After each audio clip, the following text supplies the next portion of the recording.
Buenas tardes, un gusto saludarles porque no sabía si iba a llegar, pero puse la confianza en el Sagrado Corazón y a pesar de que pues ha habido muchos inconvenientes en el viaje desde Barcelona, pero bueno, aquí estoy y si no, no hubiera pasado nada.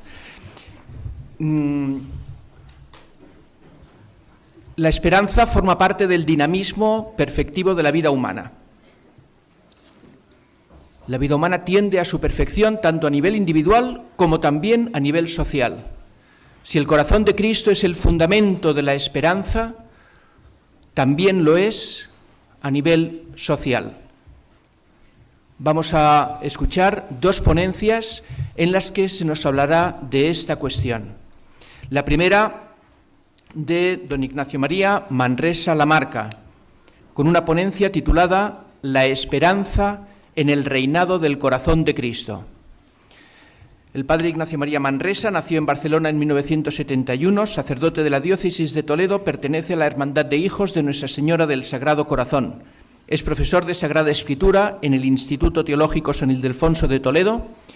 Se doctoró con una tesis en torno a la hermenéutica bíblica de Santo Tomás y su aportación a la hermenéutica bíblica contemporánea.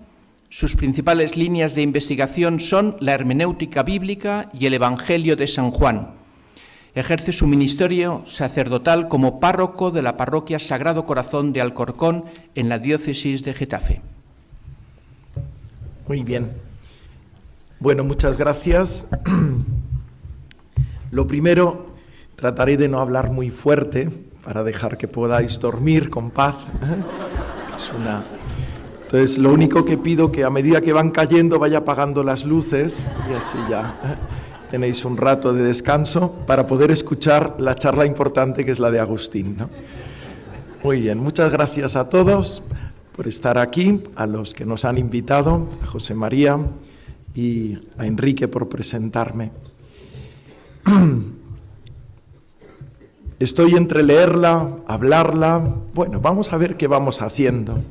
Mirad, Santa Margarita María recibe del corazón de Jesús esta promesa: reinaré a pesar de mis enemigos, y el mandato de poner en la bandera de Francia el corazón de Jesús como para asegurar la bendición sobre ella. Ante la creciente secularización de Francia, que cristalizó en la Revolución Francesa a finales del siglo XVIII y se extendió a otros países del mundo occidental cristiano, esta promesa del Señor y su petición suscitaron en el pueblo cristiano el deseo y la esperanza del reinado del corazón de Jesús.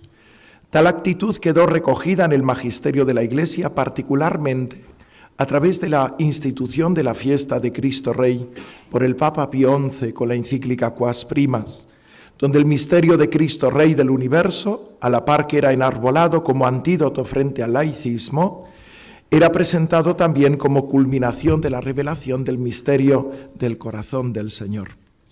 Sin embargo, en el tiempo del Concilio Vaticano II, se buscó una relación distinta con el mundo, y por ello la idea del reinado del Sagrado Corazón pareció quedar vinculada a lo que se ha llamado el restauracionismo, es decir, la idea de volver a una cristiandad, cosa que no parecía concordar bien con la doctrina sobre el decreto de libertad religiosa del Concilio Dignitatis Humanae, o la doctrina sobre la relación con las otras confesiones cristianas, Unitatis Redintegratio, o con las demás religiones Nostra Aetate. De hecho, la fórmula del reinado del Sagrado Corazón fue sustituida por Pablo VI por la expresión civilización del amor. Y aunque Juan Pablo II la presentó como equivalente a la del reinado del Sagrado Corazón en su famosa carta de Parelemonial del 5 de octubre del 86 al padre Kolbenbach, sin embargo, la expresión reinado del Sagrado Corazón sigue suscitando en muchos sospechas y recelos. Deshacer los equívocos y desenmascarar las tentaciones que se esconden detrás de esta actitud nos enredaría mucho y nos llevaría demasiado lejos. Creo que es mejor volver a las fuentes de la revelación para alimentar nuestra mirada de fe y superar por elevación estas dificultades y así proclamar gozosamente Venga a nosotros tu reino, el reino de tu Hijo, el reino de su corazón. El objeto de nuestra ponencia no es hablar solo del reinado del Sagrado Corazón, sino de la esperanza en este reinado. El objeto de la esperanza es doble. Por una parte, el bien que se desea, y por otra parte, aquello que hace posible realizar este bien. Si el reinado del Sagrado Corazón no es visto como un bien, o dicho de otro modo, como un ideal, nunca será deseado. Pero si ese ideal es inalcanzable, no cabe esperanza. Tomando pues como hilo conductor el libro del Apocalipsis que es el libro del tiempo de la Iglesia. Ciertamente tiene un lenguaje simbólico que puede ocultarnos su sentido, sin embargo, superada esta dificultad, nos enseña a vivir el tiempo que transcurre desde la ascensión de Jesús al cielo hasta su última venida, y por ello constituye para nosotros una verdadera guía de vida. Veamos así, pues, en primer lugar, el reinado del Sagrado Corazón como el verdadero ideal, y por otra parte, este ideal como posible, lo cual suscitará en nosotros la esperanza, el ideal del reino de Cristo. El Apocalipsis empieza con una gran visión inaugural de Jesucristo en medio de su iglesia y con las 7 cartas que se dirigen a las 7 iglesias de Asia y a través de ellas a toda la iglesia. Estos capítulos son entendidos por la mayoría de los intérpretes como una gran liturgia de purificación que dispone a las iglesias y a los lectores a comprender el mensaje que sigue y a poder acogerlo en sus vidas. Después de esta gran introducción, en el capítulo 4, San Juan escucha la voz de Jesús que le invita a subir al cielo para ver desde ahí lo que tiene que suceder después. Apocalipsis 4:1. Se trata, por tanto, de participar en la perspectiva divina sobre la historia, para poder entenderla y vivirla con mirada divina. Al ser arrebatado al cielo, el vidente contempla la imagen de Dios sentado en el trono y rodeado de la corte celestial que canta día y noche la gloria del que es y del que ha creado todas las cosas. A continuación, la mirada del apóstol se detiene en el libro que tiene el que está sentado en el trono en su mano derecha. Se trata de un rollo sellado con 7 sellos que nadie, ni en el cielo, ni en la tierra, ni debajo de la tierra podía abrir ni mirar. Ante esta situación el vidente lloraba mucho, porque nadie podía abrirlo ni mirarlo. ¿Cuál es el significado de este rollo y de que no pueda ser abierto y visto? Este rollo significa el sentido de la creación y de la historia, y el hecho de que está cerrado, la imposibilidad de comprenderla y de conducirla a su bien. De ahí las lágrimas desesperadas del vidente. La creación está abocada a su fracaso, pues, como se deduce de lo que sigue, está sometida a la esclavitud del pecado y de la muerte. En medio de esta angustia, el vidente escucha la voz de uno de los ancianos que le dice: no llores, ha vencido el león de la tribu de Judá, el retoño de David, y es capaz de abrir el libro y de sus sellos. Apocalipsis 5:5. Se trata del anuncio de una victoria por parte de un personaje descrito con títulos mesiánicos y que es capaz de desvelar el sentido de la historia y de conducirla a su plenitud, salvándola del fracaso. La visión sigue señalándonos quién es este que ha vencido y cómo ha vencido.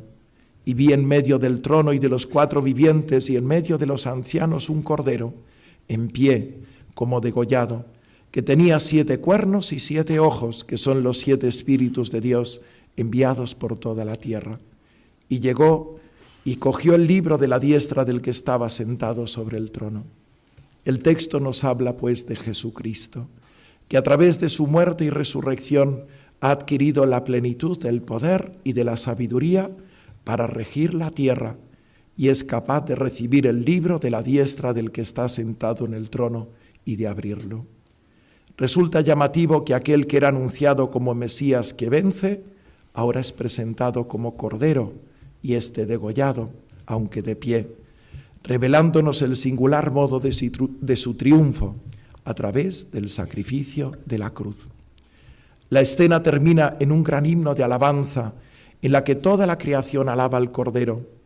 Es el gran cántico de toda la creación al Cordero, el cual culmina en la gran alabanza del que está sentado en el trono.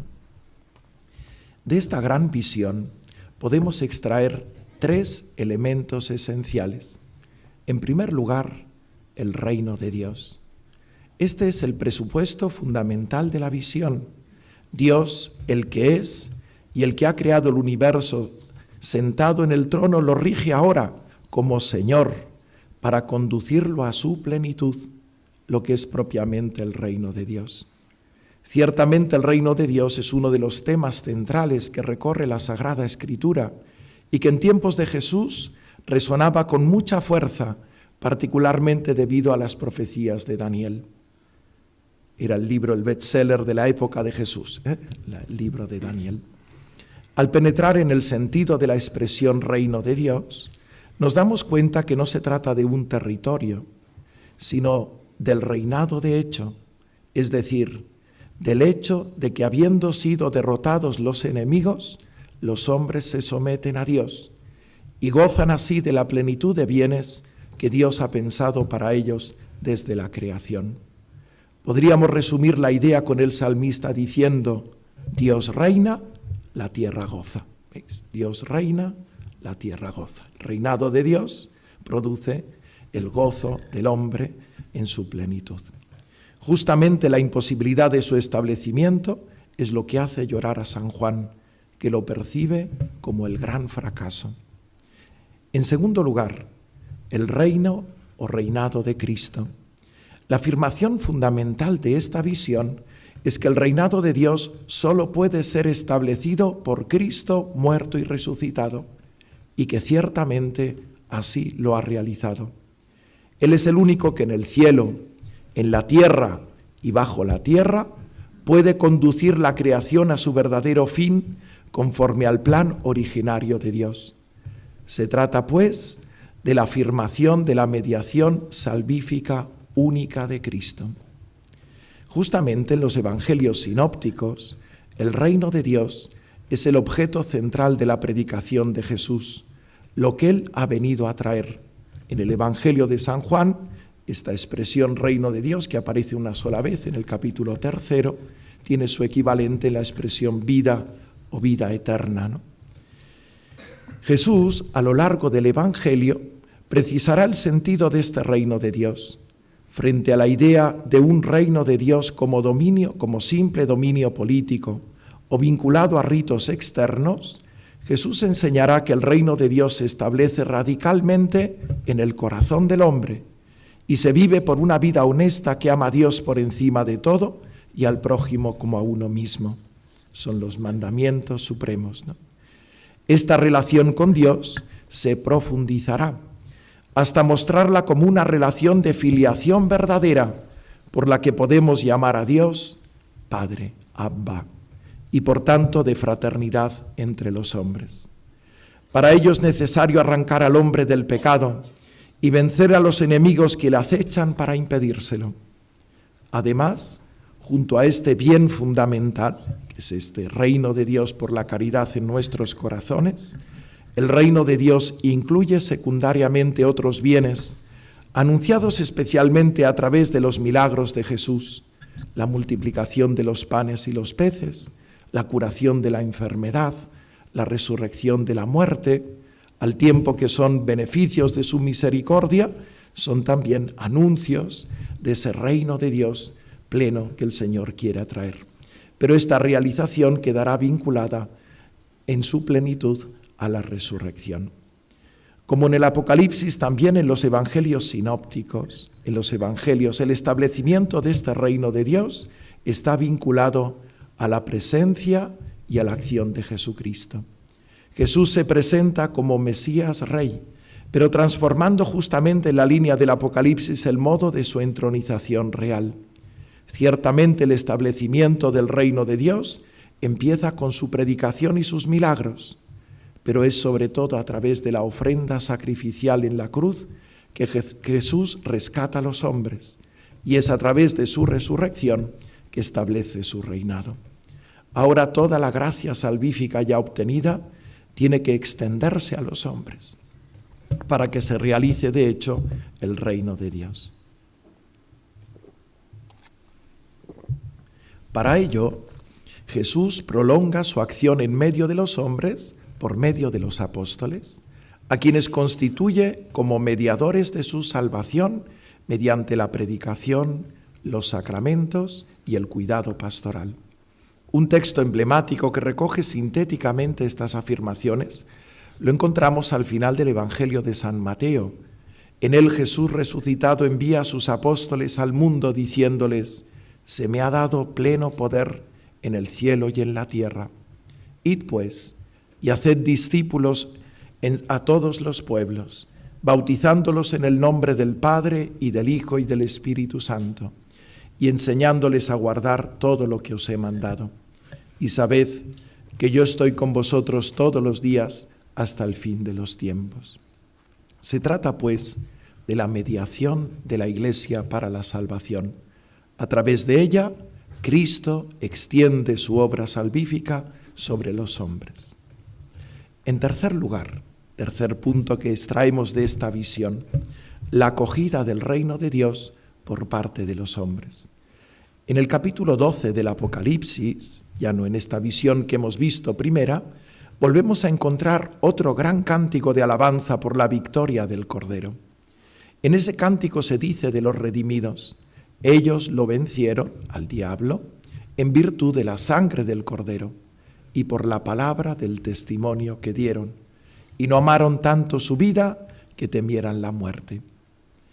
La victoria de los fieles, que los fieles han realizado sobre el dragón, el que les tenía sometidos por el pecado, se atribuye a la sangre del Cordero y a la palabra de su testimonio en favor del Cordero, superando su temor a la muerte.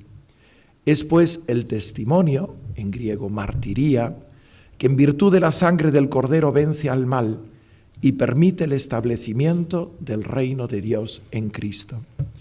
Este testimonio supone la fe, por la que acogiendo a Cristo como Salvador, reconocemos a Dios como Padre y a los demás hombres como hermanos, y vivimos teniendo como supremo bien este tesoro.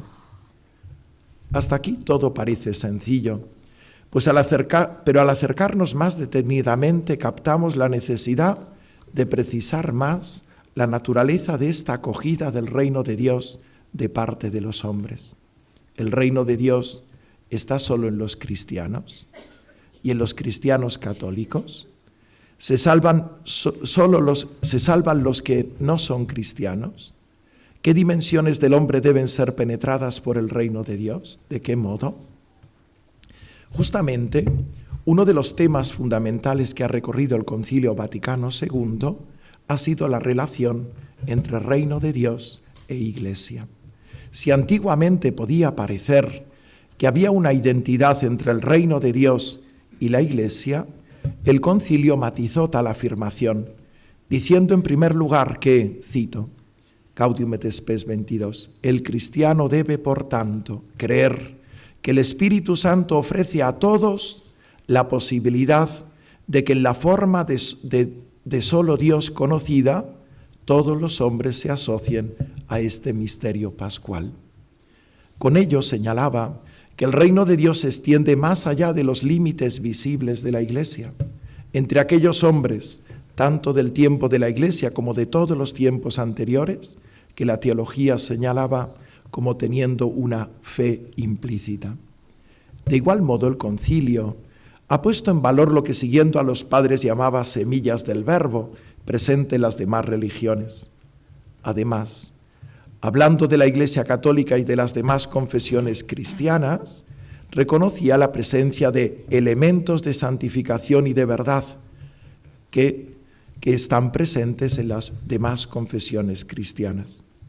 Así, el concilio reconocía que fuera de los límites visibles de la Iglesia se encuentran muchos elementos de santificación y de verdad que son obra de Cristo. Por ejemplo, la Sagrada Escritura entre los protestantes o la Eucaristía entre los ortodoxos, y que producen fruto sobrenatural en las almas que lo reciben con fe recta.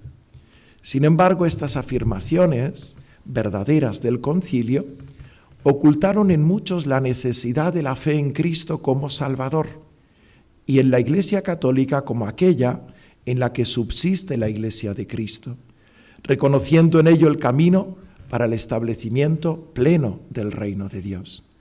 Por ello, la Congregación para la Doctrina de la Fe, en el año 2000, publicó un documento reconociendo la unicidad y universalidad salvífica de Cristo y de la Iglesia y la necesidad de adherirse a ella para la salvación. Este documento se llama Dominus Jesus. Ciertamente, en el conocimiento explícito de Cristo y en la adhesión a su Iglesia se encuentra toda la riqueza del reino de Dios posible en esta tierra. Otro de los grandes temas que recorrió el concilio fue la relación entre la Iglesia y la sociedad. Este subrayó la justa autonomía de las realidades temporales, Gaudium et Spes 36, y señaló el derecho de libertad religiosa como libertad de no coacción, tanto para los individuos como para las sociedades, Dignitatis Humanae. Sin embargo, contra la letra del concilio, esto vino a extinguir en la mente de los cristianos su fe personal y la conformación cristiana de la sociedad, e incluso su fe y su moral pública. Frente a esta tentación, el Papa Juan Pablo II inició su pontificado invitando a no excluir a Cristo de la vida personal y social en todas sus dimensiones. Cito, decía el Papa Juan Pablo II en la misa de inicio de su pontificado: no tengáis miedo, abrid, más todavía, abrid de par en par las puertas a Cristo, abrid a su potestad salvadora los confines de los estados, los sistemas económicos y los políticos, los extensos campos de la cultura, de la civilización y del desarrollo. No tengáis miedo, Cristo conoce lo que hay dentro del hombre, solo Él lo conoce. Hasta aquí el Papa. Además, durante su pontificado trató de evitar esta reducción del reino de Dios a algo meramente de actitud personal sin contenido objetivo o meramente privado sin incidencia pública, con sus encíclicas Veritatis Splendor o Evangelium Vitae. Con ello no pretendía anular lo enseñado por el concilio, sino impedir que eso ocultara una gran verdad. La mediación salvadora de Cristo y de su Iglesia debe alcanzar todas las dimensiones de la vida humana para implantar en ellas el reino de Dios. Y en la medida en que esto se produzca, en esa misma medida se alcanza la mayor presencia de los bienes de su reino. Hasta aquí hemos visto el ideal del reino de Cristo, es decir, aquello que deseamos, que buscamos. Para que este ideal se transforme en una esperanza, es necesario que sea posible de realizar. Justamente la visión anterior del Apocalipsis nos ha situado ante el llanto del vidente por la imposibilidad de que el reino de Dios se realizase. Estas lágrimas se han cambiado en alegría y alabanza porque el Cordero lo ha hecho posible. Sin embargo, como hemos visto anteriormente, es necesaria la acogida de este reino de Dios en Cristo por parte de los hombres para que se realice de hecho. El Apocalipsis, como libro de la Iglesia peregrina, vuelve a instruirnos, por una parte, sobre las dificultades que esto implica y que hace necesaria la esperanza en el sentido de la incertidumbre, ¿no? Pero al mismo tiempo, aquello que la anima al ver posible la realización de este reino. ¿Cuáles son estas dificultades? En el capítulo 12 del Apocalipsis, del cual luego Agustín profundizará, ¿no?, San Juan nos narra la visión de dos grandes signos en el cielo, el de una mujer que está entre dolores de parto a punto de dar a luz a un niño y el de un gran dragón rojo que acecha a la mujer con la intención de arrebatarle al niño en cuanto nazca. Sin embargo, al dar a luz el niño, éste es arrebatado hasta el cielo y sentado a la diestra de Dios. Por el contrario, el diablo es precipitado del cielo, desde donde reclamaba a los hombres como propiedad suya, y lanzado a la tierra. Con ello se abre un tiempo último, en el que el demonio persigue con saña a los hijos de la mujer. Este es el tiempo de la Iglesia. En el trasfondo de esta visión hay una promesa realizada por Dios en el inicio de la historia y recogida en el capítulo 3 del Génesis. Tras la victoria de la serpiente que había conseguido traspasar al hombre su propia rebelión contra Dios, Dios amenazó a la serpiente con una enemistad perpetua entre ella y la mujer y con el anuncio de su derrota. Lo que en el inicio de la historia era una amenaza futura para la serpiente, ahora en el Apocalipsis se presenta como su cumplimiento. Ha vencido Jesucristo, el descendiente de la mujer, y el diablo ya no tiene derecho de reclamar a los hombres. Sin embargo, la lucha continúa hasta el final de la historia, y esto es importante saberlo como cristianos y disponernos para enfrentarnos a ella. Por ello, la visión sigue describiéndonos los instrumentos que usa el diablo para hacer la guerra a la mujer y a sus hijos. Muy bien, veo que vais cogiendo el sueño. Me hace gracia ver las posturas, ya van algunos acurrucándose, situándose. Bien, va bien la cosa, va bien. Quizá tengo que hablar un poquito más bajo, un poco y ya la cosa culminará. Muy bien. Estamos viendo estos instrumentos que usa el diablo en esta guerra contra la mujer. La mujer representa a María, representa a la Iglesia. Y en este sentido, estos instrumentos los describe el Apocalipsis pues con la bestia que viene de la tierra, que representa el poder político, especialmente enfrentado a Dios.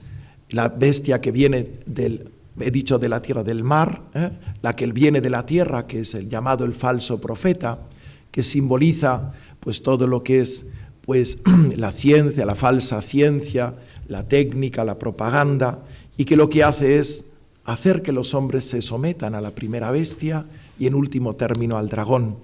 Y el tercer instrumento es la ciudad de este mundo, Babilonia, que con su lujo y con todos sus placeres pues encadena a los hombres y hace la guerra a los hombres, para que no se sometan al Cordero, ¿no?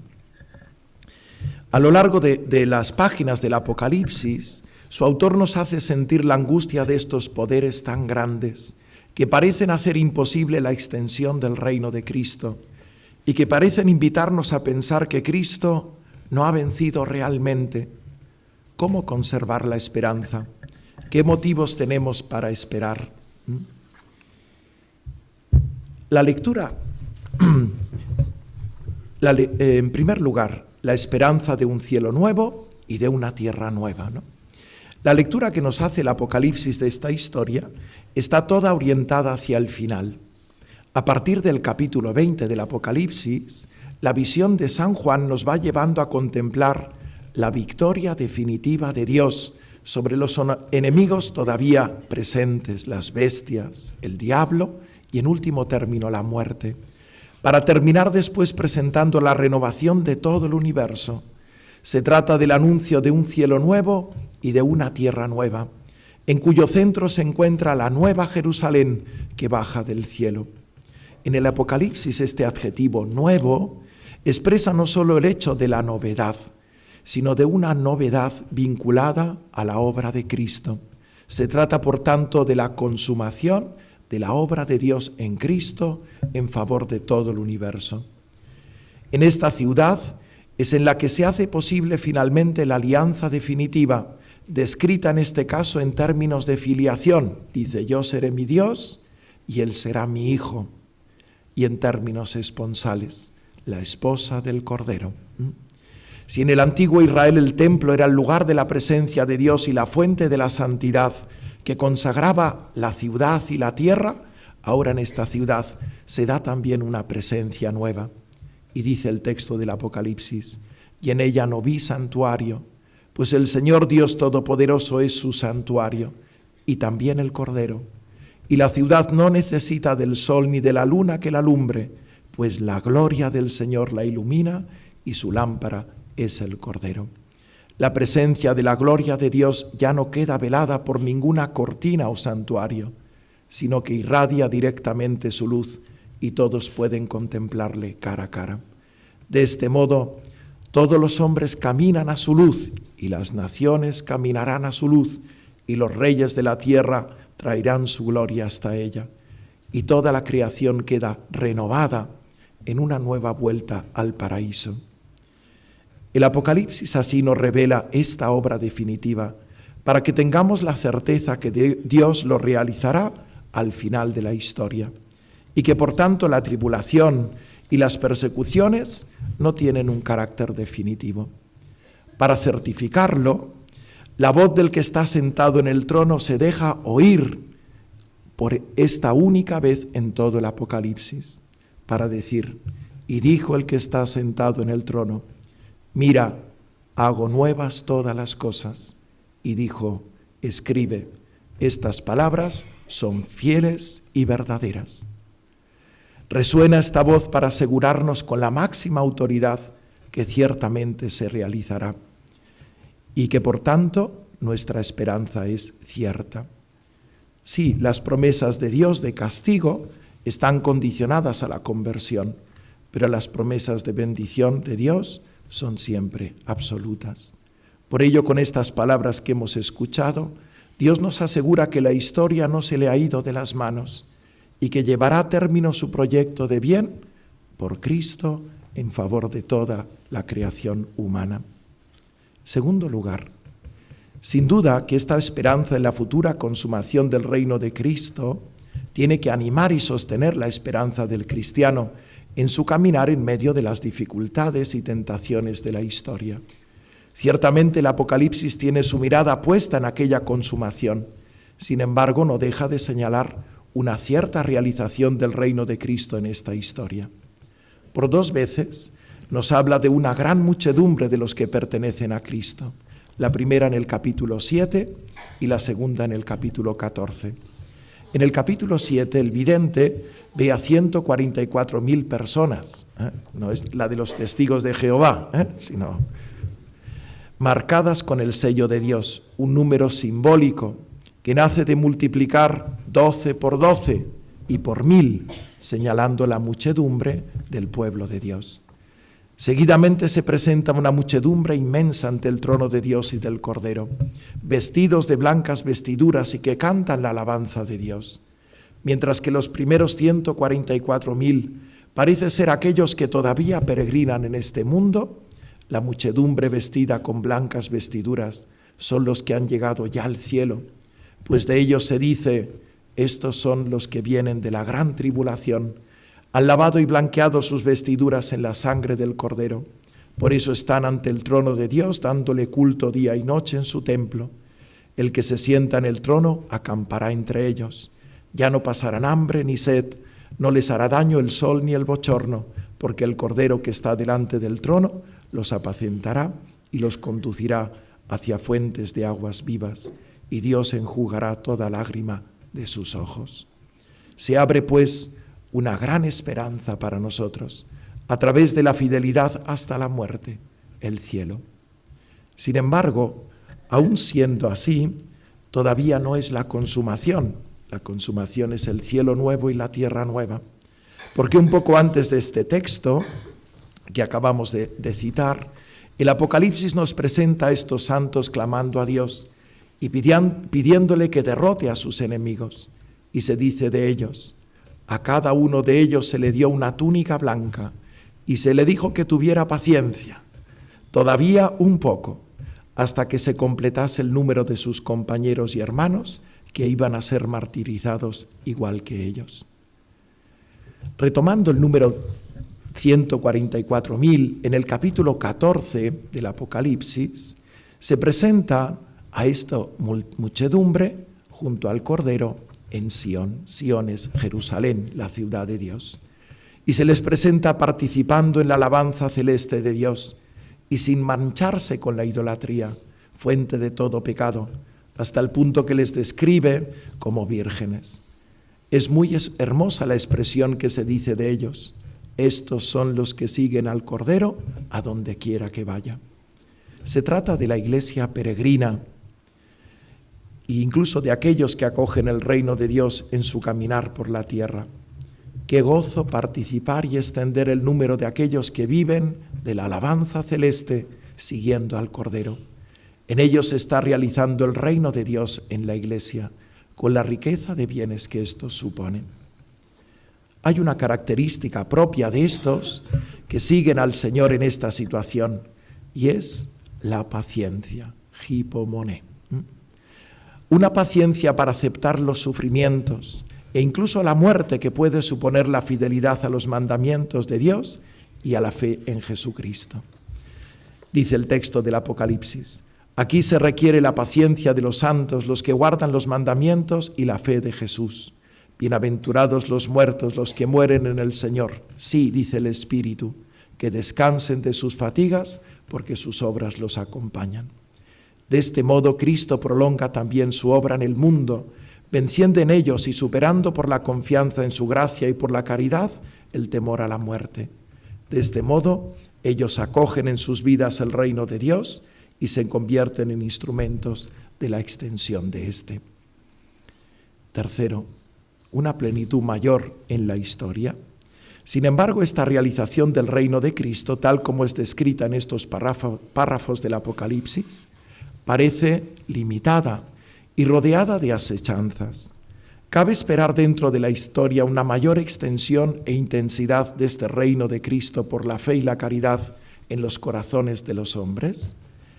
El libro del Apocalipsis, en su capítulo 20, invita a pensar en una cierta plenitud en la historia, una plenitud que es descrita como un periodo de 1000 años.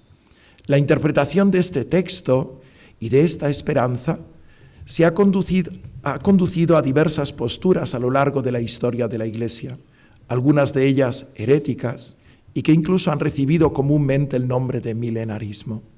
Sin entrar a dilucidar esta cuestión, quisiera simplemente leer un texto de la Declaración Nostra Aetate sobre las diversas religiones del Concilio Vaticano II. En él se dice, fijaos, dice el concilio: la Iglesia, juntamente con los profetas y el mismo apóstol, espera el día que solo Dios conoce, en que todos los pueblos invocarán al Señor con una sola fe y le servirán como un solo hombre. Como veis, este texto del concilio nos invita a esperar, apoyados en la enseñanza de los profetas y en San Pablo, en que todos los pueblos confesarán al Señor en la unidad de una misma fe. Qué alegría abrir el corazón a esta perspectiva y verla como posible para bien del mundo. La esperanza en el reinado del corazón de Cristo. Hasta aquí hemos presentado el ideal y la esperanza del reino de Cristo. Sin embargo, el título de nuestra conferencia es La esperanza en el reinado del corazón de Cristo. Vaya hombre, hay que volver a empezar, ¿no? ¿Qué lugar ocupa el corazón de Cristo en nuestra esperanza de su reinado? En primer lugar, si tomamos el corazón de Cristo, cito a Pío XII, como el símbolo natural de su amor divino y humano hacia el Padre y hacia nosotros, podemos considerar la conveniencia de mirar a Cristo desde su corazón para ordenar y alentar la esperanza de su reinado. Señalemos rápidamente dos razones fundamentales. La primera, mirar al corazón del Señor. Al mirarle comprendemos mejor que el centro del reino de Cristo consiste en vivir del amor de Dios. Hay un texto muy bonito de Juan Pablo II, ¿no?, que dice así: junto al corazón de Cristo, el corazón del hombre aprende a conocer el sentido verdadero y único de la vida y de su destino, a comprender el valor de una vida auténticamente cristiana, a evitar ciertas perversiones del corazón humano, a unir el amor filial hacia Dios con el amor al prójimo. Así, y esta es la verdadera reparación pedida por el corazón del Señor, sobre las ruinas acumuladas por el odio y la violencia, se podrá construir la tan deseada civilización del amor, el reino del corazón de Cristo. La segunda razón que encontramos al mirar el corazón de Cristo En ello encontramos un motivo para esperar en Él. La esperanza cristiana es una esperanza teologal que principalmente se apoya en Dios, como fuente que hace posible alcanzar el bien que se desea. Ahora bien, como dice Santo Tomás, las razones que nos hacen esperar en Dios son su omnipotencia y su misericordia. Tenemos esperanza en alguien porque sabemos que puede hacer aquello que nos promete y porque quiere hacerlo. Ciertamente Dios, que nos promete su ayuda, es todopoderoso, pero sobre todo quiere ayudarnos porque nos ama con ternura. Así poner ante nuestros ojos el corazón del Señor es hacernos ver el amor que Dios nos tiene y es por tanto invitarnos a confiar ilimitadamente en su cuidado providente. A ello se añade una segunda consideración. Santo Tomás dice que la caridad perfecciona la esperanza, porque todo se espera de aquel a quien se ama. Nuestra amistad con el Señor, el sabernos amados por Él, hace que nuestro corazón descanse tranquilo. De este modo, con la caridad, nuestra esperanza crece. Y así, detrás de todo lo que Dios hace, detrás de lo que permite, detrás de lo que quiere hacer, sabemos que está su amor por nosotros. Un amor personal que ha dado la vida por nosotros. ¿Cómo no fiarnos de que Él, Señor del cielo y de la tierra, puede y quiere darnos todo? En segundo lugar, podemos considerar no solo esta conveniencia natural de qué manera el corazón de Jesús anima la esperanza, sino una conveniencia providencial. A través de las revelaciones privadas, Dios guía a la Iglesia para hacerle reconocer no solo el centro de la fe, sino aquello que más conviene para un tiempo de la Iglesia. Estas revelaciones y su mensaje necesitan el aval del magisterio vivo de la Iglesia para que el pueblo cristiano pueda reconocer su origen divino y la verdadera naturaleza de su mensaje.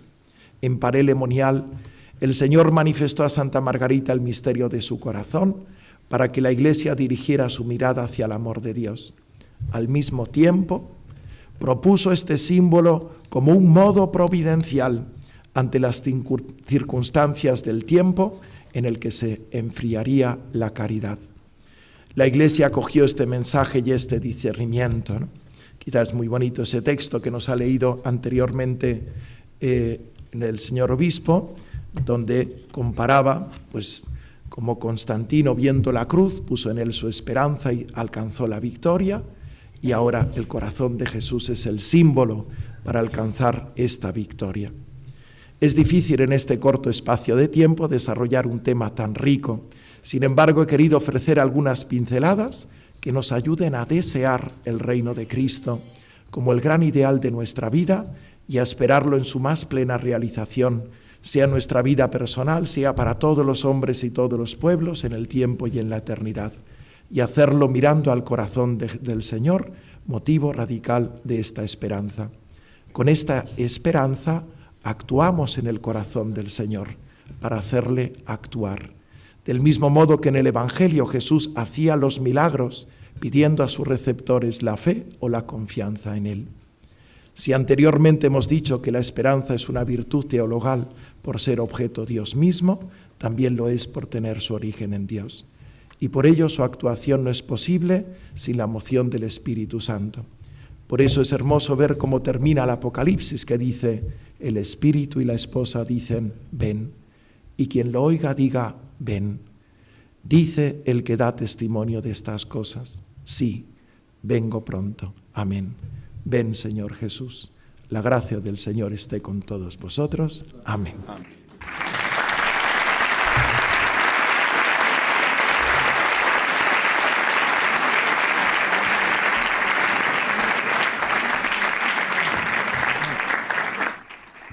Muchas gracias, Padre Ignacio Manresa, por esta ponencia que mueve a la esperanza.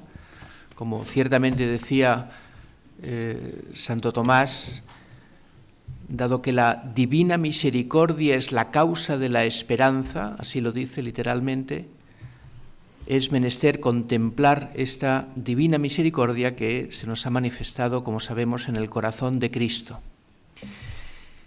Y si el libro de Daniel fue el bestseller en la época de Nuestro Señor, pues las actas de este congreso lo serán en esta época. ¿Sí? Bien, y estando en un primer sábado de mes, vamos a poder escuchar ahora la ponencia titulada Una mujer vestida de sol, mi corazón inmaculado triunfará. Estará a cargo de don Agustín Jiménez González, que nació en Madrid en 1975, eso me constituye en el más viejo de la mesa. Fue ordenado sacerdote de la diócesis de Getafe en 1999, es licenciado en Teología Dogmática por la Facultad de Teología San Dámaso de Madrid y doctor en Teología, especialidad bíblica por la Pontificia Universidad Gregoriana de Roma. Actualmente es profesor adjunto a la Cátedra de Antiguo Testamento en la Facultad de Teología San Dámaso, profesor de Sagrada Escritura en el Instituto de Ciencias Religiosas San Dámaso y en el Centro Diocesano de Teología de Getafe, así como profesor de Hebreo Bíblico en el Instituto Diocesano de Filología Clásica y Oriental San Justino. Es miembro de la Asociación Bíblica Española y secretario de redacción de la revista Estudios Bíblicos. Director del Foro Diocesano Mariano, además de sus publicaciones sobre temas bíblicos, destacamos su último libro, María, mi Madre, interesante estudio sobre el tema de la corredención de María. Supongo que está a la venta. Está. Tiene la palabra.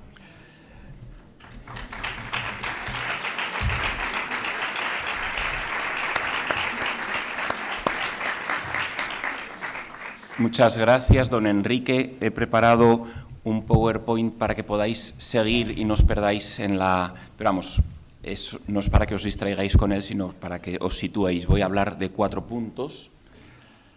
A ver si funciona. ¿Sí? ¿Seguimos aquí nosotros? Sí. No, no hace falta porque simplemente es para orientarnos. 4 puntos. Una introducción, un segundo punto, el más extenso, sobre la presencia del Inmaculado Corazón de María en las apariciones de Fátima.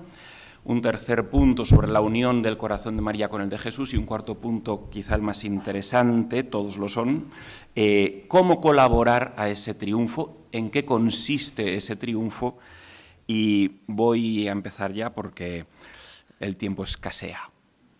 1. Introducción, un futuro de esperanza. Saltaré algunas partes que tendréis, no obstante, en las actas. El cristiano mira al futuro con esperanza. ¿Por qué? ¿De dónde surge la esperanza? Procede de una promesa hecha por alguien de quien me fío. Pensar sin más que el futuro será mejor que el presente es solo un optimismo subjetivo. Sin embargo, la esperanza es fruto de una promesa realizada por alguien digno de crédito, Dios Todopoderoso, hecha a nosotros, los seres humanos, destinatarios de su amor infinito. 1.1. La promesa en la Sagrada Escritura. La Biblia está atravesada de principio a fin por las promesas de Dios, que se resumen en una sola. Yo, vuestro Padre, que os amo, os salvaré de todo mal y os daré la vida en plenitud. Me salto las citas del Antiguo Testamento y paso al Nuevo Testamento, que a su vez testimonia, confirmando lo del Antiguo, el cumplimiento de parte de esas promesas en el misterio pascual de Cristo, como indica Dei Verbum 4 y Dei Verbum 17, y promete su realización total al final de la historia, como se señala en Romanos 8, Apocalipsis 20 y lo que nos ha contado magníficamente don Ignacio. 1.2. La promesa en la historia de la Iglesia. Así pues, caminamos, según el Nuevo Testamento, hacia el cumplimiento definitivo de las promesas de Dios. A lo largo de estos 2000 años, Dios ha seguido perfilando su plan de salvación. De hecho, nos convocan en este congreso las promesas salvíficas hechas a Santa Margarita María de Alacoque hace 350 años en Paray-le-Monial. Esta parte me la salto porque creo que ya la habéis oído varias veces en el Congreso. Avanzo un poquito más y para subrayar que en la medida en que crecía el conocimiento del corazón de Jesús, gracias a estas apariciones y a otras profundizaciones teológicas, se fue desarrollando también la devoción al Inmaculado Corazón de María. Ojo, no como un apéndice al corazón de Jesús. Un apéndice es algo que se puede cortar y no pasa nada, que el intestino siga funcionando. Espero que concluyáis de esta charla que el corazón inmaculado de María no es un apéndice, sino algo esencial en el plan de Dios. Su interés, el interés por el corazón inmaculado de María, se multiplicó a raíz de las apariciones de Fátima, continuadas en Pontevedra a Sor Lucía en 1925, es decir, hace ahora 100 años. Estamos en un doble aniversario, el 350 de Paré y el 100 de Pontevedra. ¡Qué sabia pedagogía! Hace 3 siglos y medio, Dios llamó nuestra atención sobre el corazón de su Hijo para 250 años después centrar nuestra mirada en el corazón de María. No al revés, no hablo primero de María y luego de Jesús, al revés. Primero Dios afianzó la realidad del Sagrado Corazón y cuando estuvo consolidado, después de que tras 200 años los jesuitas se convencieran de que tenían que llevarlo a cabo, le costó, pero bueno, ya una vez afianzado eso en la Iglesia, manifestó el cielo la importancia del Inmaculado Corazón de María, pues éste solo podía entenderse correctamente a la luz del de su Hijo. Así, al tiempo que se anhelaba el reinado del corazón de Cristo en el mundo, el cielo promovía otra esperanza, en parte coincidente y en parte diferente: el triunfo del Inmaculado Corazón de María, que da título a la conferencia, y que entraba como una promesa decisiva de Dios en la historia. Veámoslo. Punto 2. El Inmaculado Corazón revelado en Fátima. El acontecimiento completo de Fátima abarca las 3 apariciones del ángel de Portugal en 1916, las 6 apariciones de la Virgen en Cova de Iria, desde el 13 de mayo hasta el 13 de octubre de 1917, la aparición de 1925 en Pontevedra y la de Tui en 1929. El corazón de María es mencionado en varias ocasiones, es lo que ahora vamos a analizar. 2.1. Primero, las apariciones del ángel de 1916. Las frases principales, para que no perdáis detalle, estarán en la pantalla. El ángel de la paz enseñó 2 oraciones a los pastorcitos. La primera enseña a reparar pidiendo perdón por los que no aman a Dios, y al despedirse el ángel añadió, después de enseñarles la oración: orad así: los corazones de Jesús y María están atentos a la voz de vuestras súplicas. Es la primera mención del corazón de María, que está unido al corazón de su Hijo, prestando ambos atención a las oraciones de los niños. En la segunda aparición, además, el ángel les dijo: los corazones de Jesús y María tienen sobre vosotros designios de misericordia, aludiendo así a un proyecto celestial, designios que han sido diseñados por ambos corazones. En su tercera aparición, el ángel enseñó la segunda oración. Comienza dirigiéndose a la Trinidad. Se menciona la Eucaristía y se ofrece en reparación de las ofensas contra el Santísimo Sacramento. Pero la oración concluye así: por los méritos infinitos de su Santísimo Corazón y del Corazón Inmaculado de María, os pido la conversión de los pobres pecadores. Así pues, ojo al dato porque es impresionante, lo leemos y nos parece, pero fijaos, ambos corazones son igualmente responsables de unos méritos infinitos que no pueden ser otros que los obtenidos en el misterio pascual. Esto implica que los actos de Jesús y María, ambos, han merecido la salvación del mundo. Se indica, por tanto, el papel decisivo del corazón de María en la redención, en unión inseparable al de Cristo. Los méritos infinitos se predican no de uno y de otro, sino de los dos juntos, puesto que ambos han producido un único fruto, la redención. No hay dos redenciones, ni dos méritos separables, unos finitos de una criatura, María, y otros infinitos del Verbo eterno. Hay solo unos méritos infinitos que pertenecen a ambos corazones. Notemos cómo las palabras del ángel vienen a iluminar un debate teológico que corría por aquellos tiempos, inicios del siglo XIX.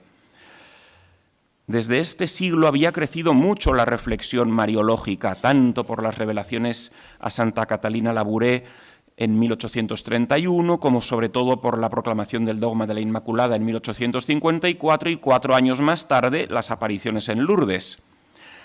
Había llamado la atención que la Virgen se presentase en Lourdes a Bernardita Subirús como la Inmaculada Concepción. Palabras incomprensibles para la vidente, sin embargo, venían a confirmar el dogma recién proclamado sobre la Virgen. Se multiplicó así el fervor y el estudio de las cuestiones mariológicas, a lo que contribuyó sin duda también el magisterio mariano del Papa León XIII, impresionante, y los congresos marianos que empezaron a celebrarse internacionalmente desde 1900 cada 2 años, con una asistencia que multiplicaría por 10 la de este congreso. Pues bien, se discutía entre los mariólogos de este primer cuarto de siglo hasta qué punto María había colaborado a la redención de la humanidad, y en concreto, si tenía algún mérito, es decir, si había merecido o no nuestra redención. Algunos negaban un papel activo de María en la obra salvífica, creyendo que no se le podía atribuir ningún mérito, ya que los méritos de Cristo eran en sí perfectos y suficientes para salvarnos. Pensaban que atribuir méritos a María hacía de menos a los méritos de Cristo, o que atentaba contra el dogma de ser Cristo el único redentor de la raza humana.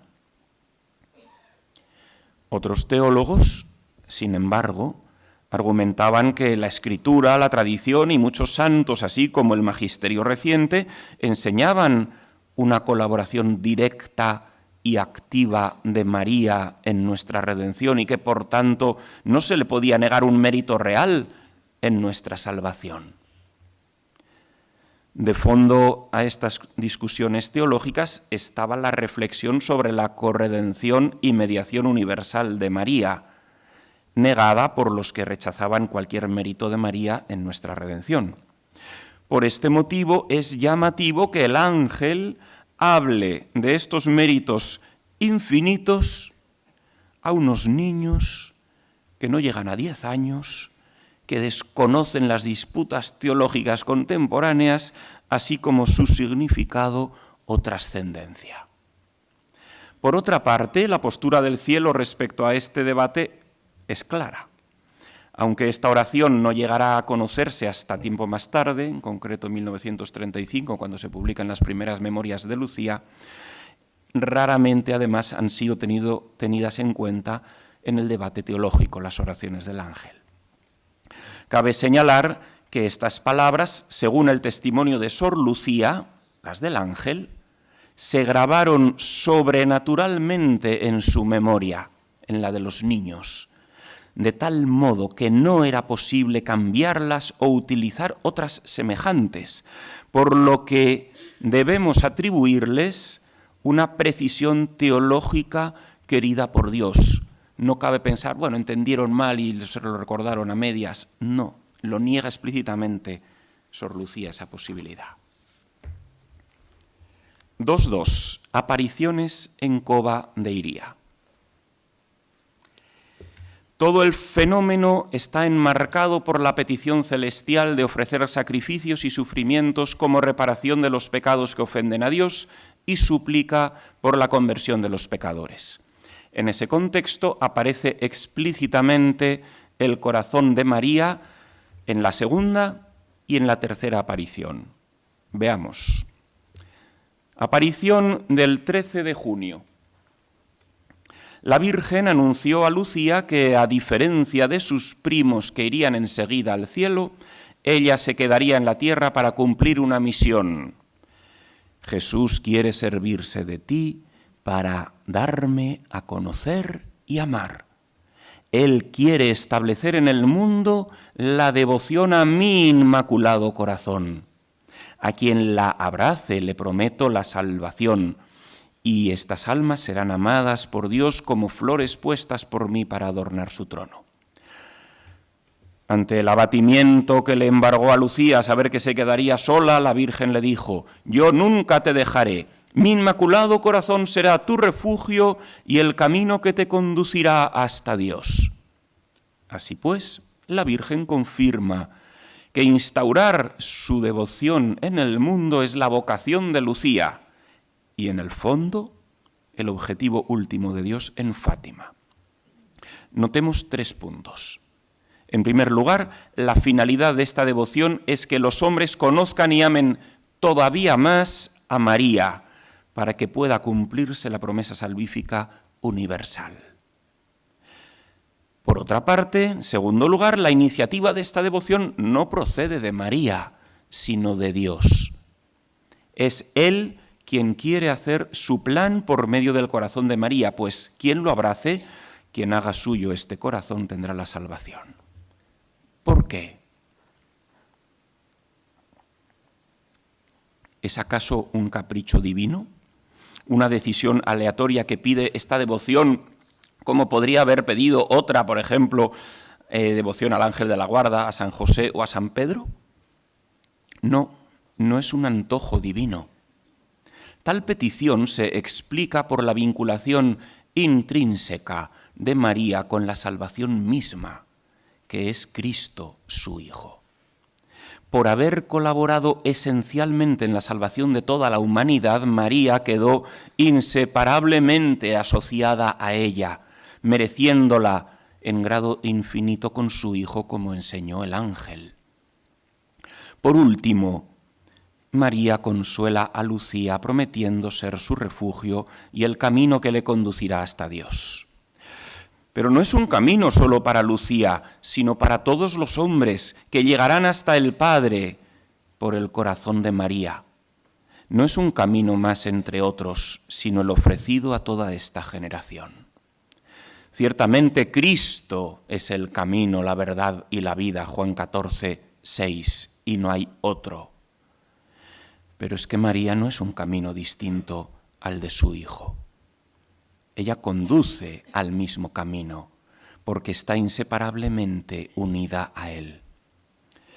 Después de estas palabras, María mostró por primera vez visiblemente su corazón a los 3 niños.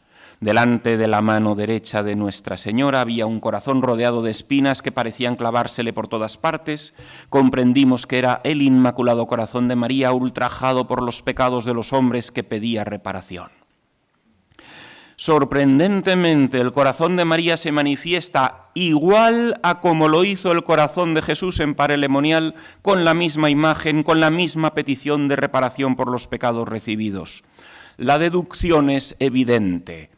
Los pecados de los hombres afectan de modo semejante a uno y otro, y ambos necesitan la misma reparación, con amor, sacrificios y la difusión de su devoción por el mundo. Por otra parte, la Virgen pedirá explícitamente reparación en la siguiente aparición, la del 13 de julio.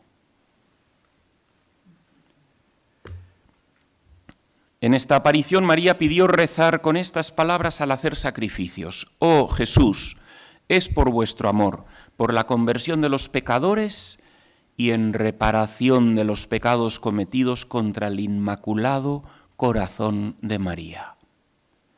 El cielo pide reparación para el corazón de la Virgen, porque los pecados del mundo lo hieren como hieren el de su Hijo. Ambos experimentan un mismo sufrimiento, una misma necesidad de reparación, porque ambos tienen una misma relación con el pecado de los hombres, ya que ambos se ofrecieron unidos por su redención.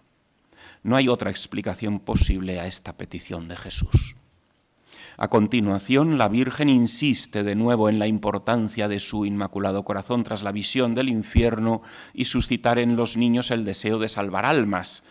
Les dice, para salvarlas, Dios quiere establecer en el mundo la devoción a mi Inmaculado Corazón. Tras anunciar una serie de calamidades, comunica la victoria final, la promesa que da título a esta ponencia. Al final, aunque a veces traducen por fin, pero al final mi Inmaculado Corazón triunfará. Más adelante abordaremos el triunfo. Es pertinente señalar ahora una de las últimas conversaciones de Jacinta, ya muy enferma, con Lucía. Y en el ínterim no hizo ningún doctorado en teología ni cosa semejante, seguía siendo una niña de menos de 10 años. Ya me falta poco para ir al cielo. ¿Tú te quedas aquí para decir que Dios quiere establecer en el mundo la devoción al Inmaculado Corazón de María? Cuando sea el momento de decirlo, no te escondas. Di a toda la gente que Dios nos concede las gracias por medio del Corazón Inmaculado de María, que se las pidan a ella, que el corazón de Jesús quiere que a su lado se venere el Inmaculado Corazón de María. Que pidan la paz al Inmaculado Corazón de María, que Dios se la entregó a ella. Sí, la vocación principal de Lucía es instaurar en el mundo esta devoción.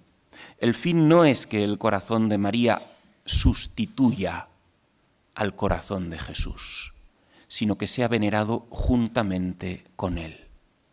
María no viene a suplantar la devoción cristológica, sino a completarla. Por otra parte, la razón teológica que da Jacinta es llamativa. Dios ha querido concederlo todo por la mediación de María Santísima.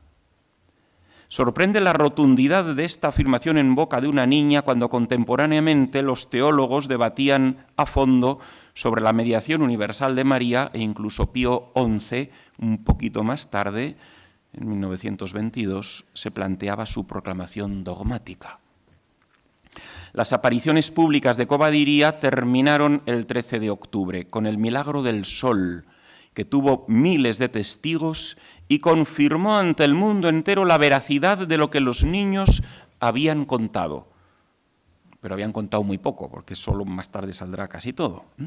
Sin embargo, era solo el comienzo de la verdadera misión. Fátima no acaba con el milagro del sol, empieza con el milagro del sol.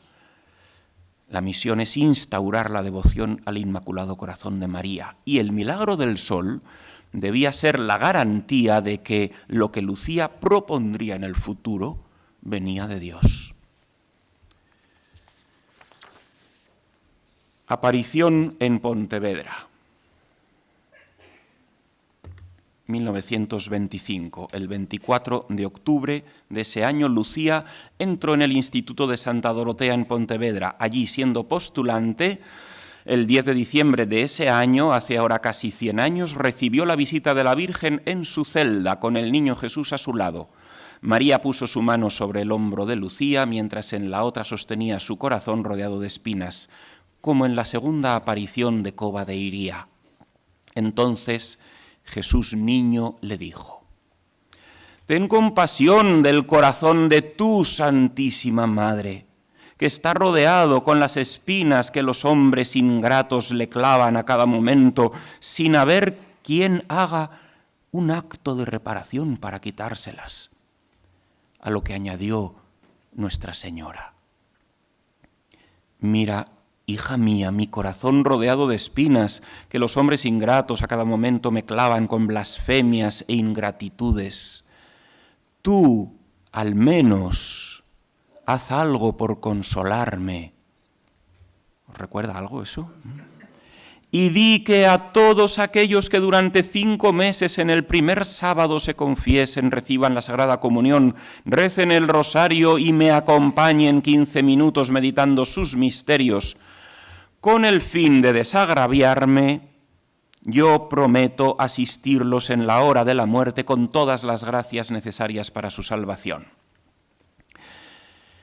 Impacta el paralelismo con todo lo referido al corazón de Jesús en Parelemonial.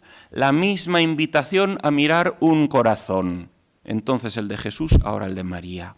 Las mismas espinas rodeándolos, la misma explicación sobre qué son las espinas, la misma súplica de hacer algo por aliviar el dolor que producen, la misma insistencia en que al menos tú conmuévete por este corazón y a hacer algo al respecto. La misma petición de extender esta súplica al mundo entero.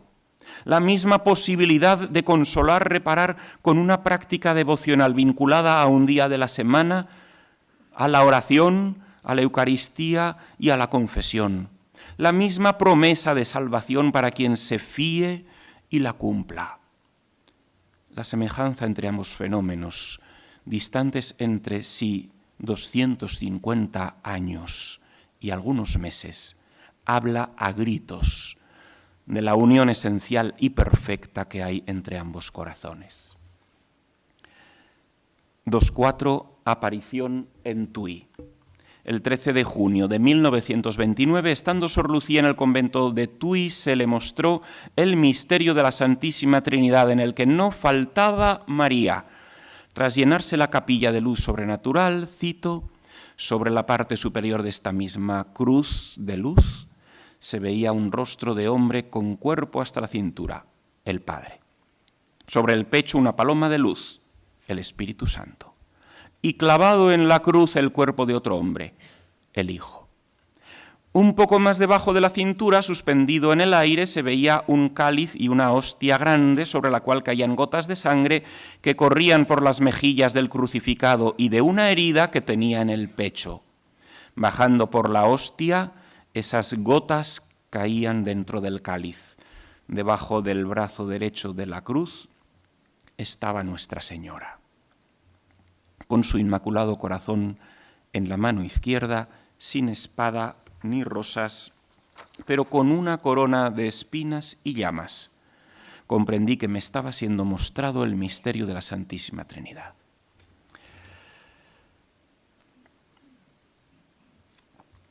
María aparece privilegiadamente relacionada con las 3 personas divinas, con el misterio redentor de la cruz y con la Santa Misa, actualización sacramental del misterio pascual. El vínculo esencial entre María y la Eucaristía había sido subrayado años antes por León XIII con estas preciosas palabras, cito, ¿y qué si uno considera que la sangre de Cristo derramada por nosotros y que los miembros terriblemente llagados por el Padre como precio de nuestra libertad no son sino carne y sangre de la Virgen?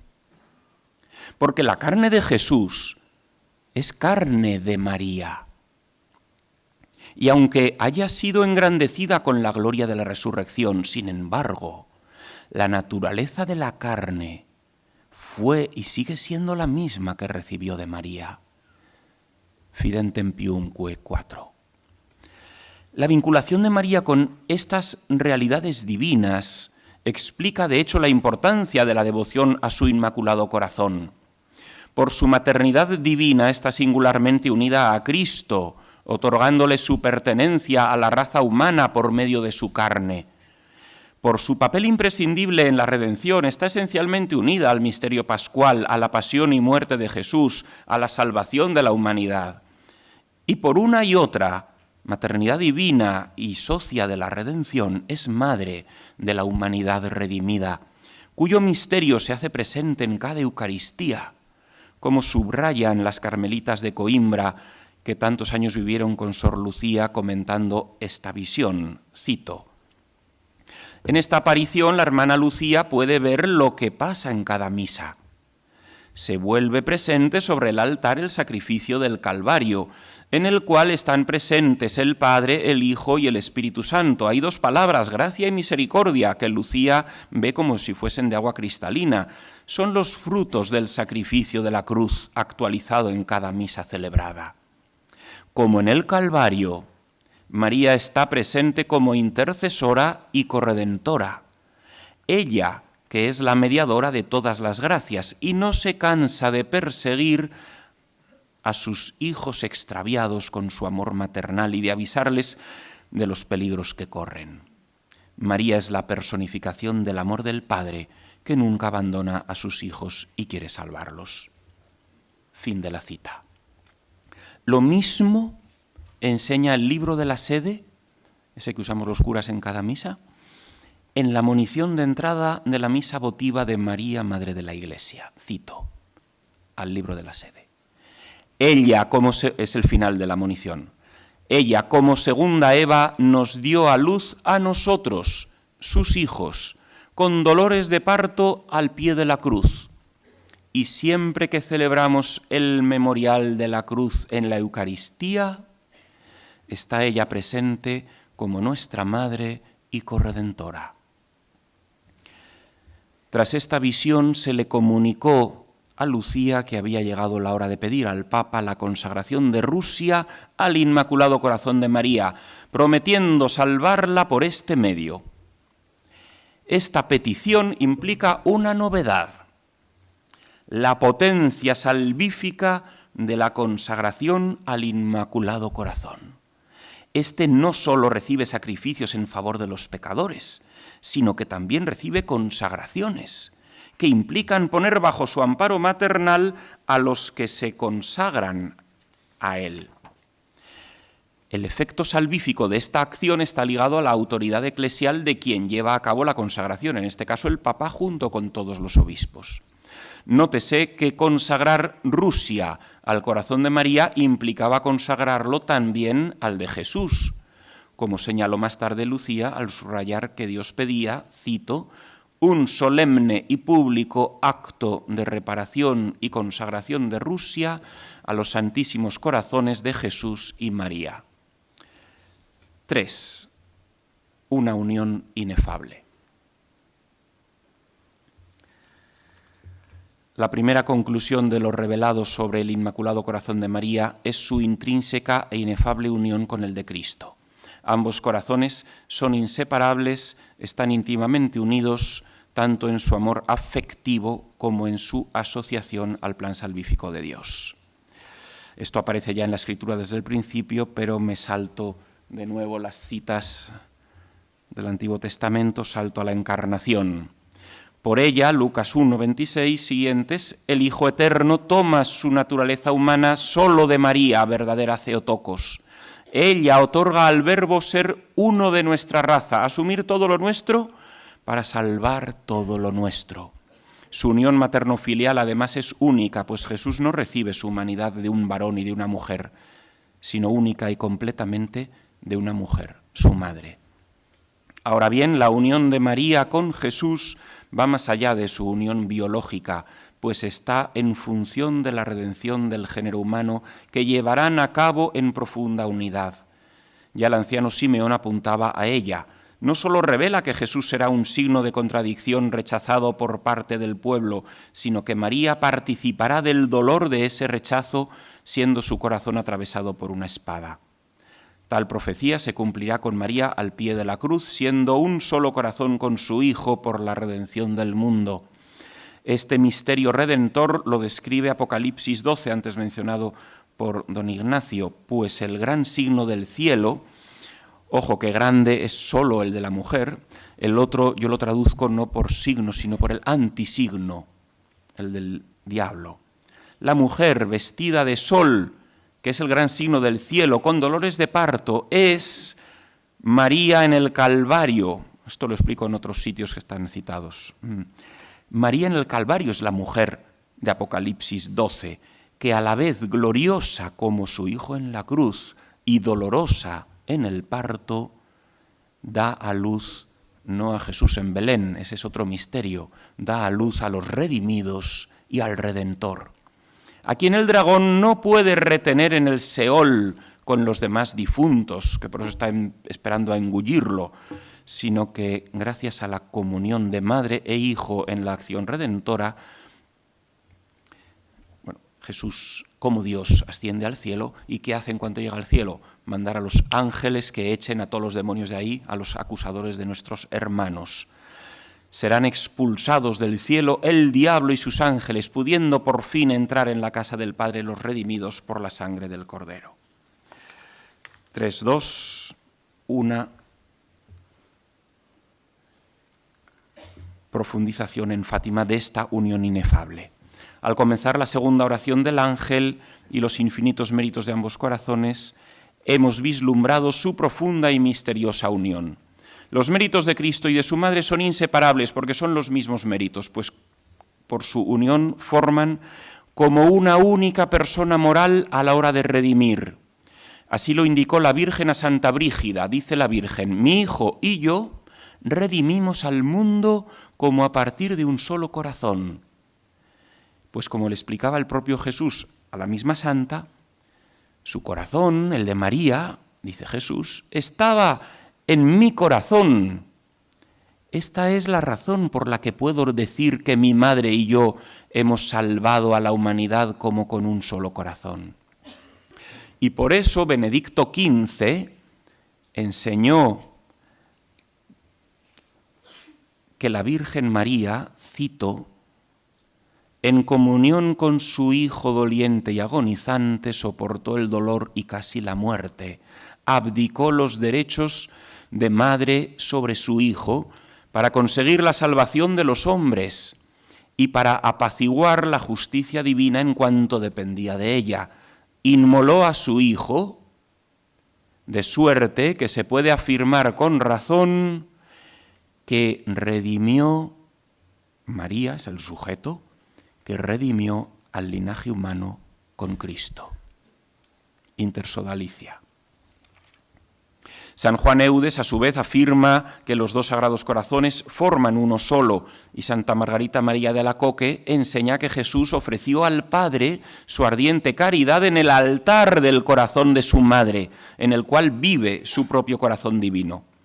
En efecto, los infinitos méritos redentores que el ángel atribuye a ambos corazones por igual apuntan a su unión inefable en la obra de la salvación. Además, la vinculación misteriosa que se da entre ambos se manifiesta en Fátima al aparecer el corazón de María como un idéntico reflejo a cómo se presentó el de Jesús en Paré. Por eso, afirma el cardenal Cerejeira que, cito, Fátima, de algún modo, es la continuación, mejor aún, la conclusión de Paré Lemonial. Reúne a aquellos dos corazones que el mismo Dios unió en la obra divina de la redención de los hombres. Fin de la cita. De hecho, Santa Margarita María subrayó que, cito, los sagrados corazones de Jesús y de María están de tal modo identificados y unidos que no se puede tener entrada en el uno sin tenerla en el otro. Fin de la cita. Como señalaba el gran apóstol del Sagrado Corazón, el padre Mateo Crowley, desde toda la eternidad estuvo ya la reina íntima e inseparablemente unida al Verbo en el plan providencial que éste debía realizar como salvador de los caídos, con el Redentor, la corredentora inmaculada. Respetemos, pues, y adoremos los designios del Altísimo y conservemos perfectamente unidos los corazones que Él ha unido, el de Jesús y el de María. A ellos sean dados honor y gloria. 4 y último punto, el triunfo del Inmaculado Corazón de María. La promesa. El 13 de julio del 17, después de mostrar el infierno, Nuestra Señora dice: la guerra cesará, pero si los hombres no dejan de ofender a Dios, otra guerra más terrible comenzará durante el pontificado de Pío XI. Para prevenir esto, vendré a pedir la consagración de Rusia a mi Inmaculado Corazón y la comunión reparadora de los primeros sábados. Si mis deseos se cumplen, Rusia se convertirá y habrá paz. Si no, Rusia repartirá sus errores alrededor del mundo, trayendo nuevas guerras y persecuciones a la Iglesia. Los buenos serán martirizados y el Santo Padre tendrá que sufrir mucho. Varias naciones serán aniquiladas, pero al final mi Inmaculado Corazón triunfará. el Santo Padre me consagrará Rusia, que se convertirá y el mundo disfrutará de un periodo de paz. La Virgen vincula la salvación de los pecadores y la paz mundial con su Inmaculado Corazón, la piedra clave de su plan salvífico para la actualidad. Nótese que se mencionan dos momentos, uno es más inmediato, la Segunda Guerra Mundial con el hambre, persecución, errores, martirios.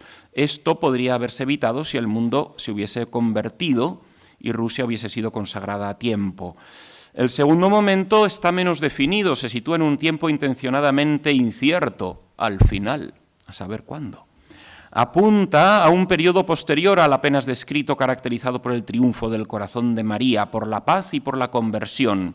La llegada de este tiempo salvífico parece ser el objetivo último de la devoción a su corazón materno. De ahí la importancia de que la tomemos en serio, pues para algunos aquí la Virgen anuncia la profecía más significativa y trascendental desde la venida de Jesucristo al mundo. 4.2. Su realización.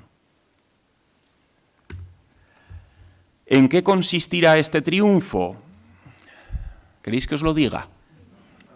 Pues como sucede con las profecías bíblicas, no lo sabremos con certeza hasta que se cumpla.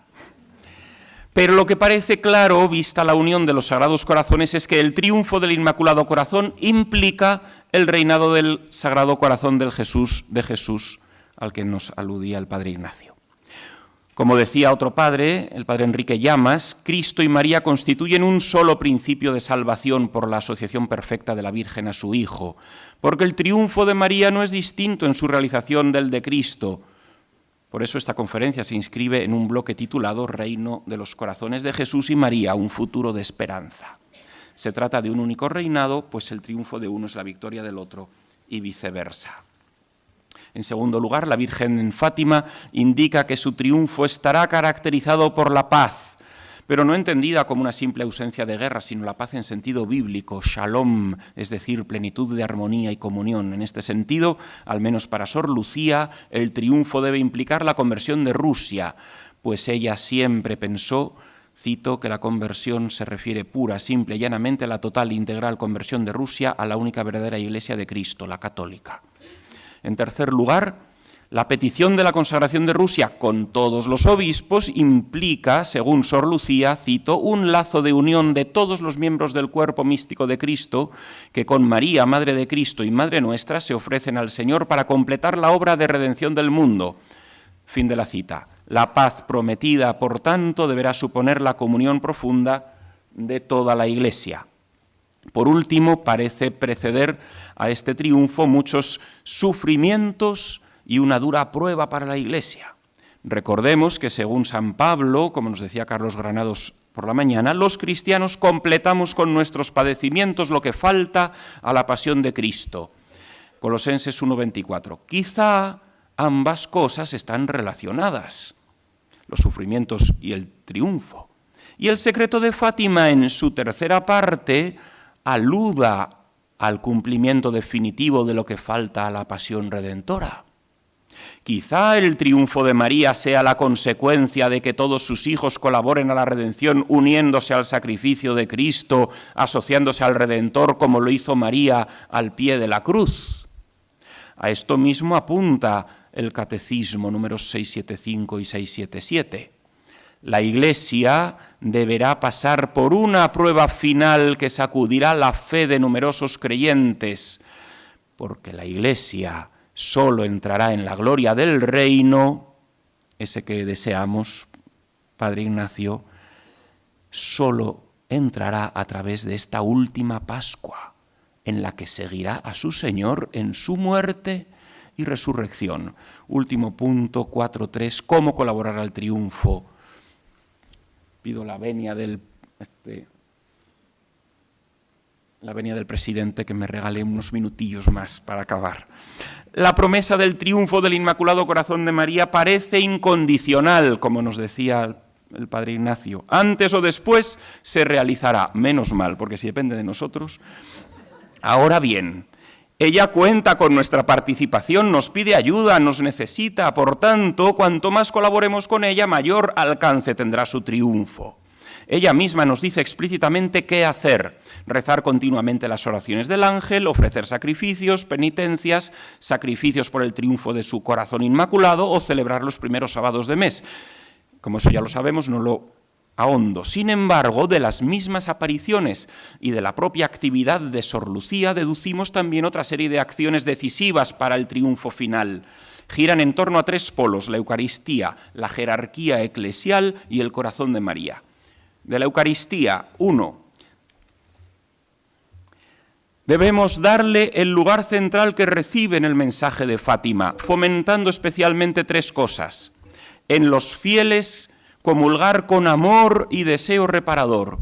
En los sacerdotes, celebrar con profunda devoción. Y en toda la Iglesia, la exposición del Santísimo, por ejemplo, con la apertura de capillas de adoración perpetua. Necesitamos más y más y más capillas. 2. Trabajar por la unidad y santidad del clero. En este sentido, el día del Corpus del 41, Jesús pidió al arzobispo de Valladolid, por medio de Sor Lucía, qué casualidad, al de Valladolid, que los obispos españoles buscasen medios eficaces contra la relajación del clero y los religiosos. Cito lo que le dice Jesús a Sor Lucía y que le comunica al obispo de Valladolid. Yo necesito de almas y de sacerdotes que me sirvan en el sacrificio, por mí y por las almas. También le instó a que procurase, cito, la unión de los obispos en España y por su medio la unión del clero, que sin unión no tendrán paz ni en la Iglesia ni en la nación. En la unión encontrarán la luz, la fuerza y la gracia. Fin de la cita. Más adelante, el 31 de diciembre del 79, María le dijo a Sor Lucía: es preciso intensificar la oración y el trabajo por la unión de la Iglesia, de los obispos con el Santo Padre y de los sacerdotes con los obispos. Y tercero, poner en el centro de la vida pastoral al Inmaculado Corazón de María, con el de Jesús, fomentando especialmente las consagraciones, a saber, de las naciones por sus conferencias episcopales, de las diócesis por sus obispos, de las parroquias por sus párrocos, y así largo etcétera. Asimismo, es esencial promover la reparación del corazón de la Virgen. Un modo admirable de repararlo sería impulsando las acciones contrarias a los pecados contra María que se busca reparar en los 5 primeros sábados. Dado que ella nos ha revelado qué es lo que más ofende su corazón, al preguntarle a Sor Lucía por qué 5 sábados, por 5 pecados, la negación de sus dogmas, primer, segundo y tercer sábado, infundir odio hacia ella en los niños y ultrajar sus imágenes. Estos son los grandes pecados. Pues fomentemos los actos contrarios. Es decir, si lo hacemos, si los fomentamos, lógicamente consolarán y repararán grandemente su corazón.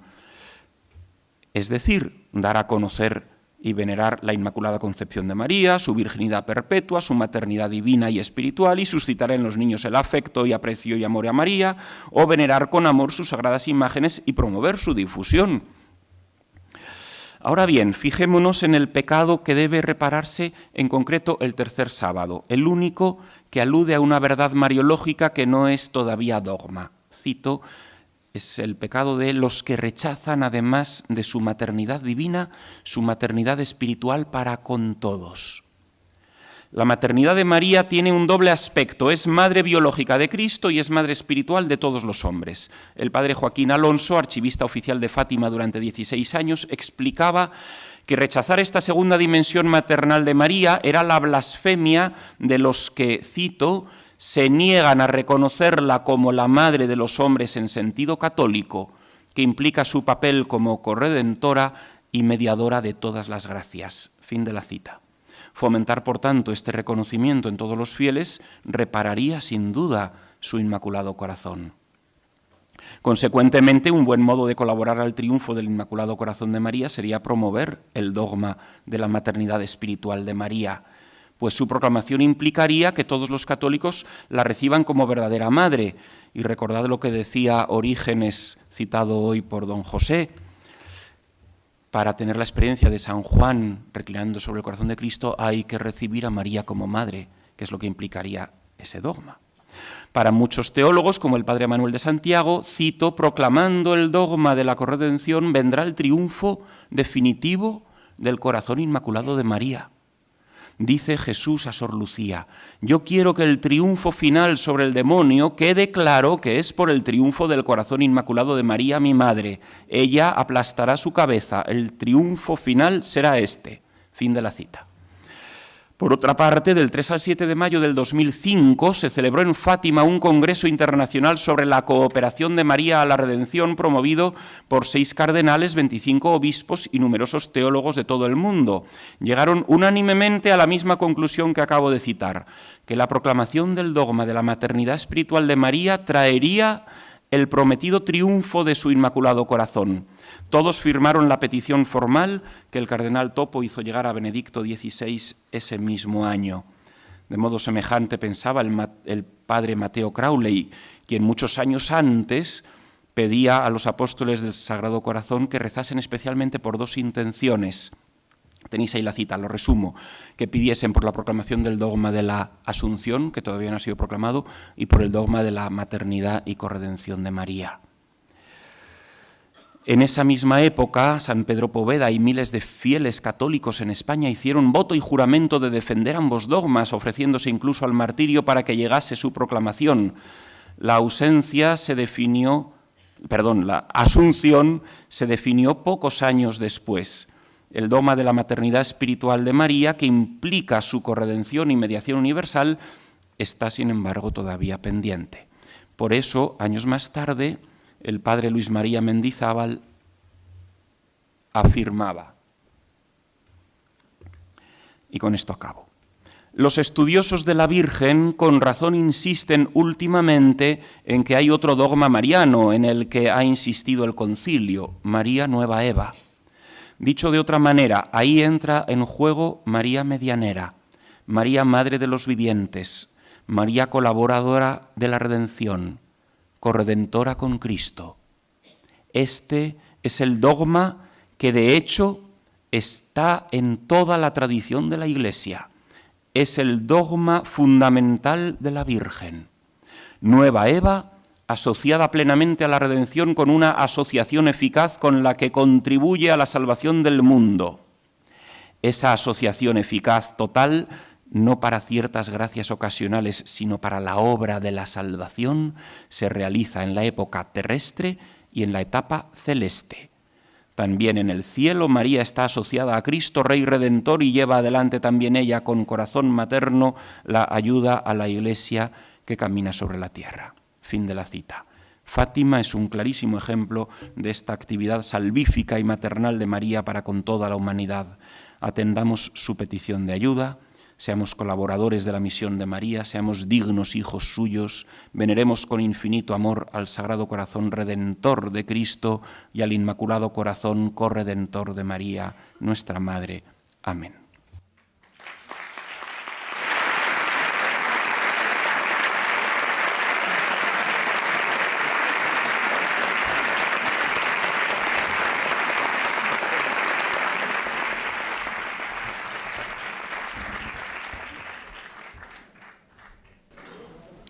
Después de esta ponencia, creo que se impone la modificación del título del Congreso, Cor Jesu et Cor Mariae Spes Mundi.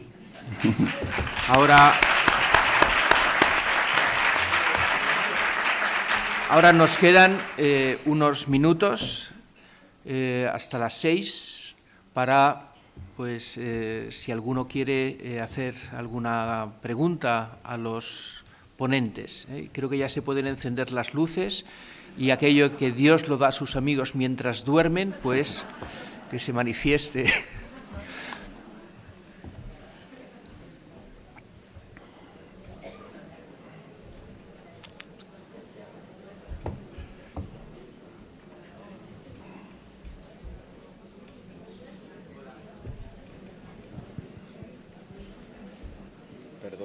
Hola.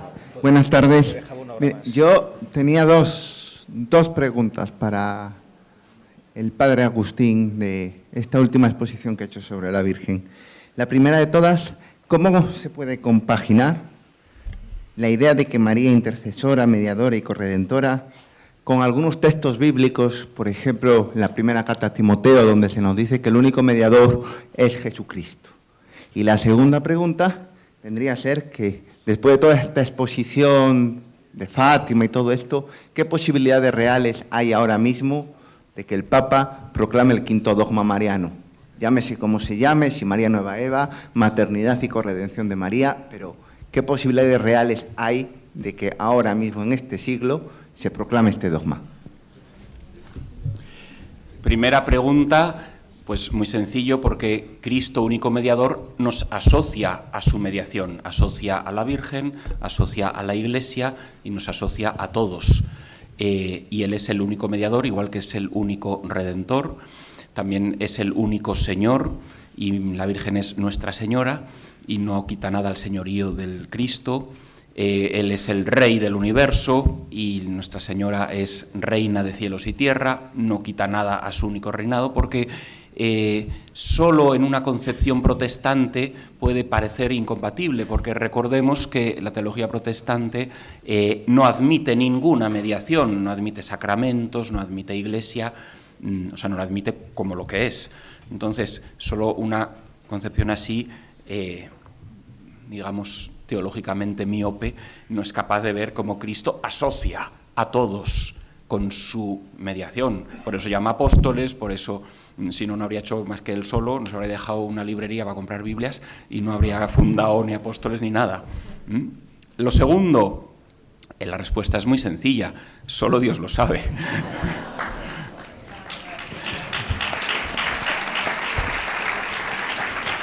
Yo puedo decir que me siento llamado a pedir por ello y a predicarlo. Luego Dios, que tiene sus tiempos, hará lo que... Pero vamos, es una cuestión que depende de Dios.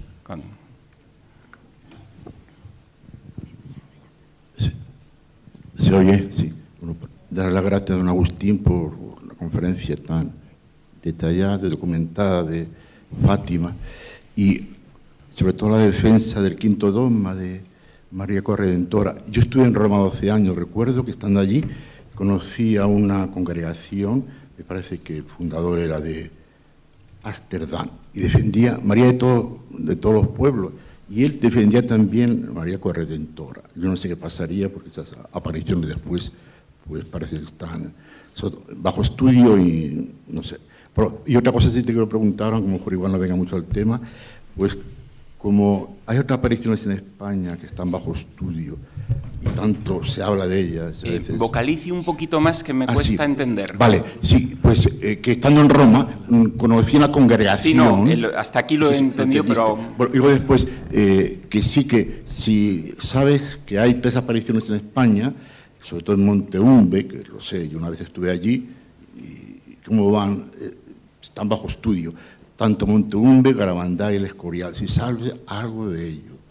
Yo he conocido pues, a gente que ha frecuentado estos lugares y han recibido pues gracias espirituales, conversiones, sí, salud, y bueno, y quizás muchos han visto también el milagro del sol en el Escorial el 2 de junio del 84. Si sabes responder a esta pregunta, si estás al corriente de ellas. La pregunta es si conozco estas apariciones, ¿no? La de Umbe la desconozco sustancialmente, las otras dos las conozco más y, bueno, sé que están en proceso de ser estudiadas y profundizadas.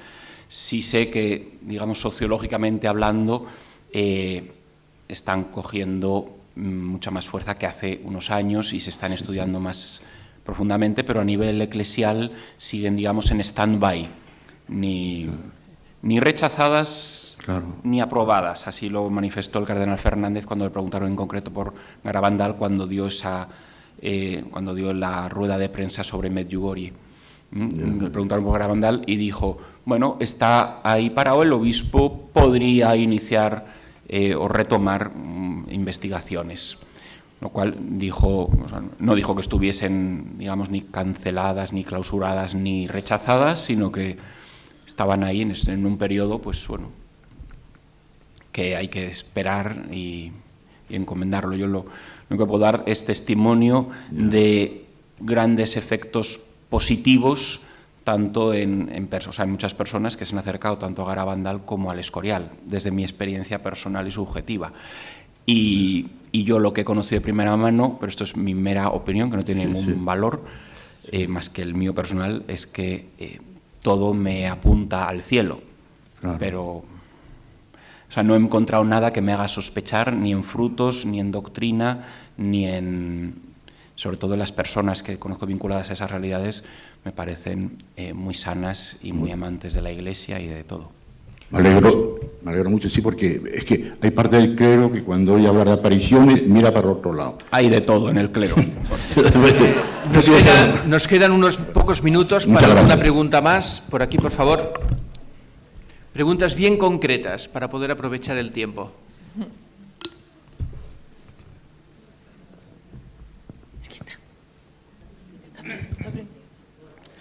Bueno, felicitarnos, ¿verdad?, porque este Congreso, en el Año Santo, está siendo una actualización sublime, ¿verdad?, de la devoción al corazón de Jesús y a los corazones de Jesús y María, ¿no?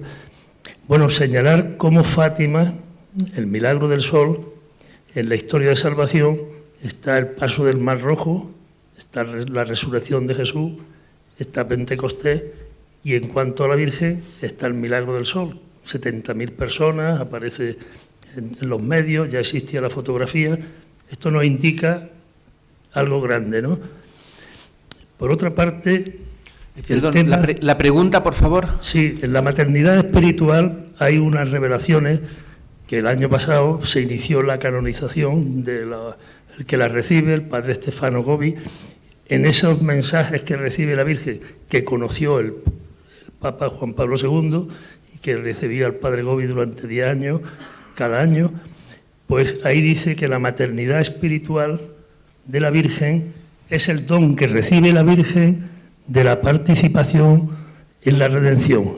Jesús, el Redentor, y la Madre recibe la maternidad espiritual como ese don merecido por sus méritos. No sé si, ¿qué te parece? Pues en efecto es así. Por la colaboración, dice Lumen Gentium 61 que María colabora de un modo singular a la redención, especialmente al pie de la cruz, menciona 5 momentos, el quinto es al pie de la cruz, en la regeneración espiritual de las almas, de tal modo que podemos decir que es madre espiritual de la humanidad. Y es por su colaboración en la redención, es decir, por su papel de corredentora, de colaboradora esencial a esa redención, nos engendra a la vida sobrenatural, en la restauración de esa vida sobrenatural, dice Lumen Gentium 61. Entonces es exactamente así, como dice el padre Gobi, al que también cito aquí, por cierto, y bueno, aquí cito a todos, porque es un estudio exhaustivo de toda esta realidad, y es esa maternidad espiritual el corazón de la colaboración de María. Yo siempre digo, el título del libro es María mi madre, porque lo central es la maternidad espiritual, lo otro son adjetivos, corredentora, mediadora y abogada, que explicitan ese papel maternal. Bueno, si hay tiempo y le parece oportuno, yo le pediría un pequeño comentario sobre el acto de consagración que hizo San Juan Pablo II el 25 de marzo de 1984, en lo cual pidió también la unión de todos los obispos del mundo. Es una pregunta compleja porque en un primer momento o aparentemente falta algún elemento de los que pedía Sor Lucía, porque no aparece clara la unión de todos los obispos y demás, y en un primer momento Sor Lucía también da la impresión de que dice que no es perfecto, pero en declaraciones posteriores la misma Sor Lucía dice que ha sido aceptado por el cielo como válido. Hasta ahí puedo leer, diría Mayra Gómez Kemp en el 1, 2, 3, ¿no? Luego hay quien piensa, es que lo dijo porque estaba presionada por hartas jerarquías o manos negras. O quien dice, no, es que fue así, el cielo lo aceptó, aunque, bueno, queda un poco en misterio, ¿no?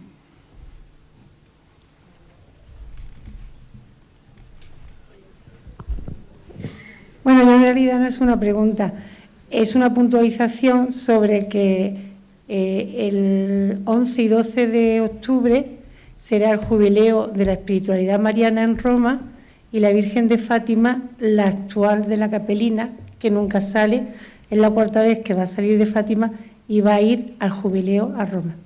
Se van a unir los dos. Aquí hay otra pregunta, que ya será la última. Por ahora.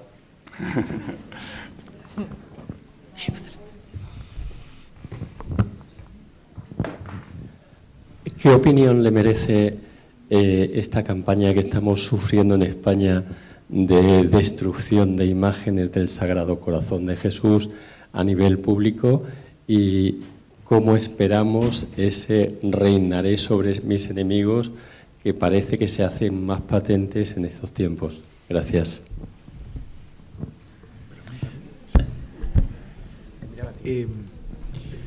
A ver,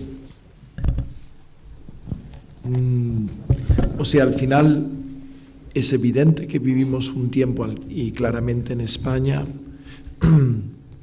pues de lucha y de tratar de apartar pues al Señor, ¿no? Y eso se manifiesta en estos actos, que ya no simplemente es destrucción, no tengo tanto noticia que haya destrucción, pero sí ir apartando, quitando las imágenes con excusas de todo tipo, ¿no?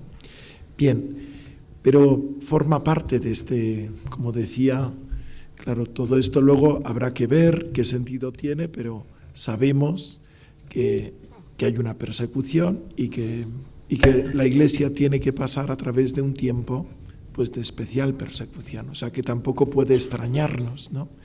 ¿Cuándo será el tiempo, cuándo no? Eso le toca al Señor, ¿no? A nosotros nos toca estar atentos, tratar de entender los tiempos de Dios y siempre en este abandono y docilidad a Él, ¿sí? Muchas gracias por estas ponencias que tanto bien nos hacen y tanta gloria dan a Dios, y simplemente me permito recordar que en Fátima el 13 de octubre también se apareció, siempre con su habitual discreción, San José. Ahora